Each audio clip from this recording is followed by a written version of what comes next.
Et l'interview de Gestion de fortune aujourd'hui, c'est avec Jean-François Chory. Jean-François, bonjour. Bonjour Frédéric. Jean-François, je le rappelle, vous êtes le directeur général d'Advenis REM. Vous intervenez dans le milieu de l'immobilier qui, globalement, s'est bien comporté le premier semestre. C'était un beau semestre. C'était un très beau semestre sur beaucoup de niveaux, au niveau Ouais. européen sur les volumes de transactions, sur aussi la demande placée, notamment sur les bureaux, puisque c'est un peu notre secteur privilégié. Et donc, en règle générale, le premier semestre a été très bon. Voilà. Donc ça a bien collecté. Ça a bien collecté. On a aujourd'hui 2 SCPI allemandes pour Eurovalis et Europe du Sud pour Elialis, avec une société civile qui est pan-européenne, Ouais. avec des chiffres qui sont dans les standards des 2-3 dernières années. D'accord. Donc, de ce point de vue-là, c'est bien. Et on a aussi très bien investi, pour le coup, sur le premier semestre. Voilà, c'est ce que je vais vous dire, parce que collecter de l'argent, c'est bien, c'est votre vocation. À un moment, il faut trouver à l'employer. Vous avez fait des belles opérations?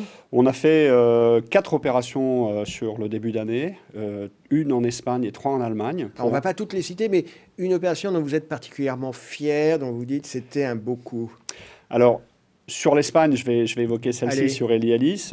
C'est un immeuble qui est sur Saragosse, donc la 4e ville économique espagnole, Ouais.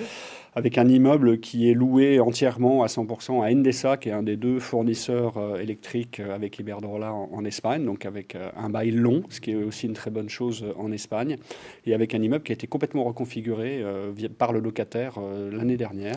Ça, c'est une belle opération parce qu'on a de la visibilité. Très belle visibilité, beau locataire, c'est ce qu'on recherche aujourd'hui. On en reparlera peut-être tout à l'heure, mais encore plus dans un D'accord. contexte économique un petit peu plus lourd, d'avoir un locataire avec un bail long et un locataire de renommée internationale D'accord. qui est puissant financièrement, c'est important. Vous évoquiez l'Allemagne. On trouve des belles opérations encore en Allemagne? On trouve toujours de belles opérations en Allemagne parce que ça reste le marché le plus profond en Europe, hors UK. Ouais. Et aujourd'hui, il y a un volume d'affaires qui est assez important. Je crois que le volume d'affaires a été très positif sur le début d'année. Et donc, avec des opérations qui sont aujourd'hui avec une certaine différence entre des actifs toujours vertueux, Ouais, on en ouais. reparlera, et des actifs qui ne le sont pas. Donc aujourd'hui, on a encore des belles opérations. Je vous cite celle de Düsseldorf qu'on a réalisée au mois de février. Une opération à 122 millions d'euros, donc une taille importante dans le marché. Un gros morceau, quand même. Oui, en plus de ça, ça nous fait passer au-delà des caps des investisseurs à plus de 100 millions d'euros. Donc pour tous les acteurs du marché, les brokers, les vendeurs, c'est important de nous positionner dans cet axe-là.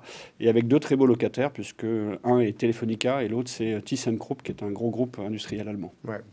Bon, on sent que vous êtes confiant. Et d'ailleurs, un des signes qui ne trompe pas, c'est que vous avez renforcé les équipes. Vous embauchez.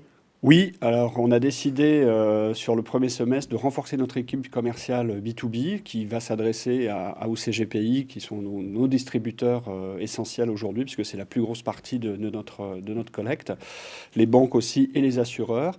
Et justement, sur ce point-là, on n'est pas assez présent aujourd'hui sur les assureurs, puisque nos produits sont souscrits en direct à plus de 90-95%. Et donc, on veut renforcer notre présence auprès des assureurs, notamment avec notre société civile immobilière. D'où le fait de ces recrutements pour aller évangéliser les assureurs. Oui, puisqu'on Et n'avait les pas réseaux. une présence complète. On s'est aperçu que, et dans un contexte un petit peu plus difficile aussi commercialement, parce qu'il y a de plus en plus de nos confrères, et puis aussi dans un contexte plus compliqué pour tout le monde, économiquement parlant, c'est important d'être présent, c'est important d'être présent sur le terrain, c'est important d'accompagner aussi et d'expliquer notre stratégie d'investissement. Donc on va recruter un commercial sur Paris et aussi notre directeur commercial distribution externe qu'on vient d'embaucher, qui va arriver très prochainement. Jean-François Chory, bon, très beau premier semestre, comme je dirais presque l'ensemble de la profession sur l'immobilier. Vous le dites vous-même, l'avenir est un petit peu complexe, il y a de l'inflation, la situation géopolitique est assez explosive.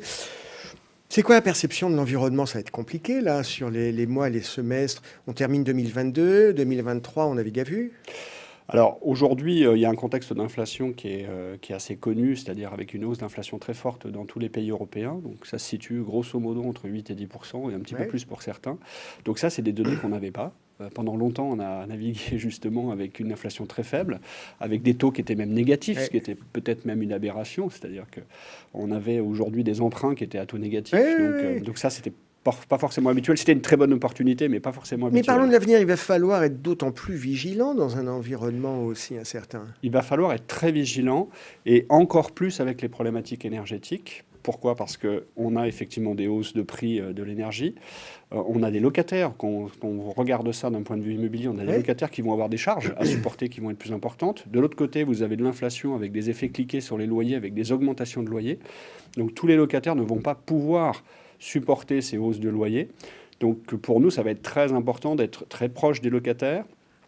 D'où l'intérêt aussi d'avoir des locataires de très bonne qualité qui ont une surface financière. Et puis d'avoir des locaux raisonnablement bien isolés, non?